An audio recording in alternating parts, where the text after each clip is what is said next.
Dari sini kita buat persamaan ujian. Tadi kan berbanding lurus dengan harapan, banding lurus dengan solusi nanti pada akhirnya. Fokus. Lulus di sini, insya Allah setiap persoalan akan lebih mudah untuk diatasi. Ujian, seberat apapun yang sedang kita alami, tidak akan pernah diberikan kepada kita oleh Allah, kecuali ternyata hikmahnya untuk mengabulkan harapan-harapan besar yang sebetulnya kita mintakan. Jujur ya, setiap kita kan sering punya permohonan ya, sering berdoa ya, ya Allah minta ini, minta itu, minta ini, minta itu, gitu kan? Nah, cara Allah mengabulkan harapan kita itu, yang pertama, jalurnya lewat ujian. Karena semua kesuksesan itu desain dasarnya adalah melewati ujian. Coba, anak-anak kita yang sedang sekolah itu, apa mungkin diwisuda dengan penuh kebahagiaan kalau nggak mengalami ujian? Lewat ujian dulu kan? Dia belajar dulu, ujian dulu, ngatasin soal dulu, lulus, baru wisuda. Apakah mungkin akan dapat IPK 4 yang diharapkan kalau tidak mengalami ujian? Belajar dulu, ya kan?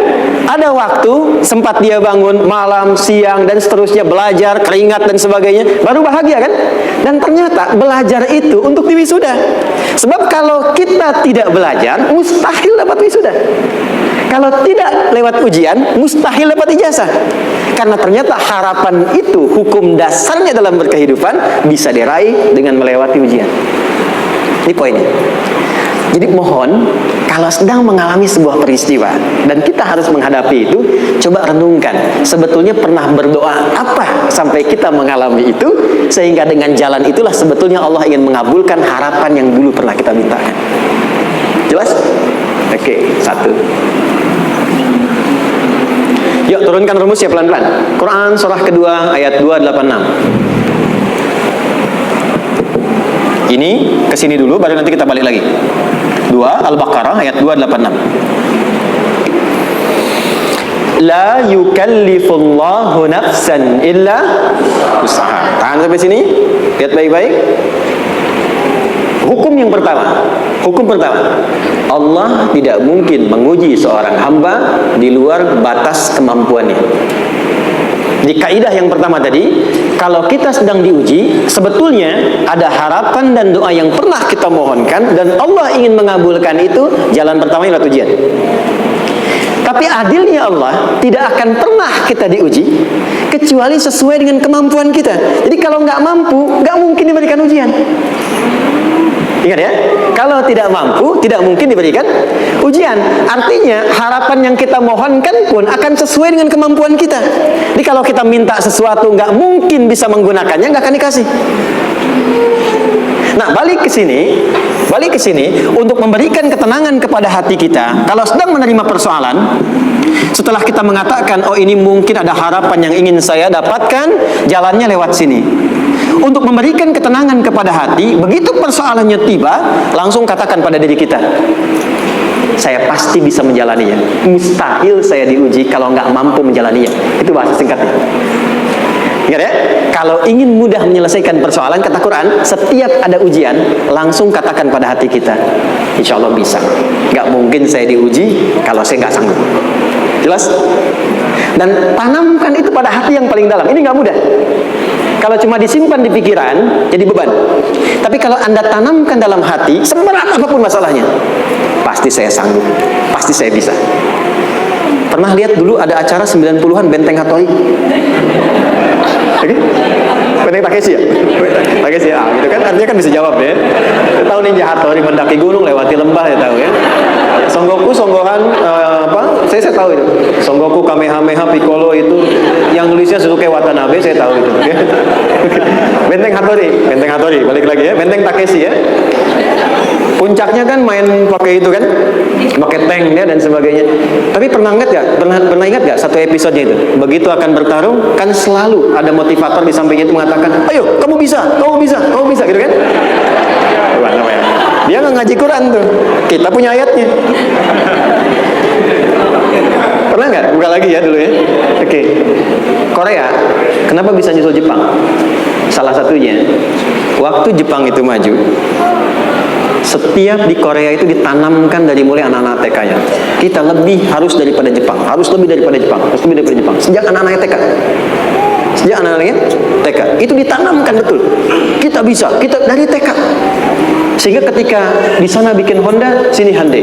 Hyundai kan dibacanya Hyundai, ya kan? Sana Honda, sini Hyundai gitu. Di apapun yang dibuat Jepang, Korea harus lebih unggul. Itu ditanamkan dari awal. Bisa. Kita itu sekarang punya ayatnya.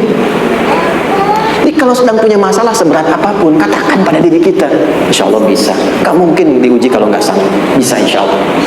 Bisa. Kenapa mah? Bisa. Jelas? Oke. Sudah di situ teruskan. Lanjutkan. Warafa'na laka dzikra. Teruskan. Fa inna ma'al usri. Nah, ini poin terbesarnya. Fa inna ma'al usri yusra. Fa huruf yang menunjukkan sesuatu berlangsung dengan cepat. Inna di ilmu nahwunya berbunyi begini, di gramatikal bahasa Arab. Harfun nasbin wa taukidin, tansibul isma wa tarfa'ul khabara, mabniyun 'alal fathi la mahalla lahu min al-i'rab. Paham? Tidak. Inna huruf yang digunakan untuk menguatkan informasi agar ditancapkan ke dalam hati sekuat-kuatnya dan jangan pernah ragu. Jadi kalau orang Arab itu nancapkan tongkat begini dan kuat, tidak goyah, itu nasab namanya. Nasab ar-rajul asahu fil ardi. Inna ini harfun nasab. Jadi kalau ada di Quran dibuka informasinya dengan inna, maksudnya begini, hei, tancapkan informasi dalam hatimu dengan kuat, jangan pernah ragu. Yakinkan pada dirimu. Apa yang harus diyakinkan? Ma'al usri yusra. Inna ma'al usri yusra. Usrun sama dengan yusrun. Mari ke sini. Oke. Apa artinya usrun? Sulit. Oke. Sulit itu ada dua. Ada sa'bun, ada usrun. Kalau kesulitan yang relatif, kata si A sulit, si B mudah, itu sa'bun namanya. Contoh, kata si fulan, bahasa Jepang susah.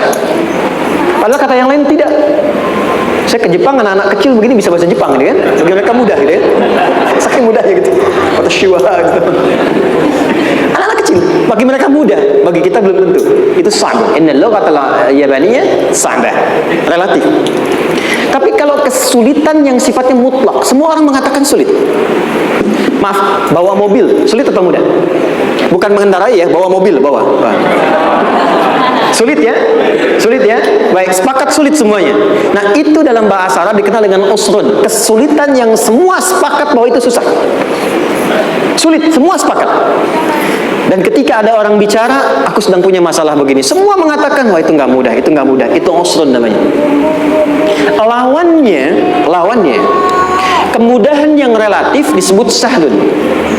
Tapi kemudahan yang semua sepakat bahwa itu mudah, itu yusrun namanya. Mengangkat spidol, semua mengatakan mudah, ringan, itu yusrun namanya. Perhatikan, Allah tidak memasangkan sa'bun dengan sahlun, tapi memasangkan usrun dengan yusrun. Orang-orang yang punya keyakinan kuat, setiap persoalan itu akan selesai, dan dia mengatakan pada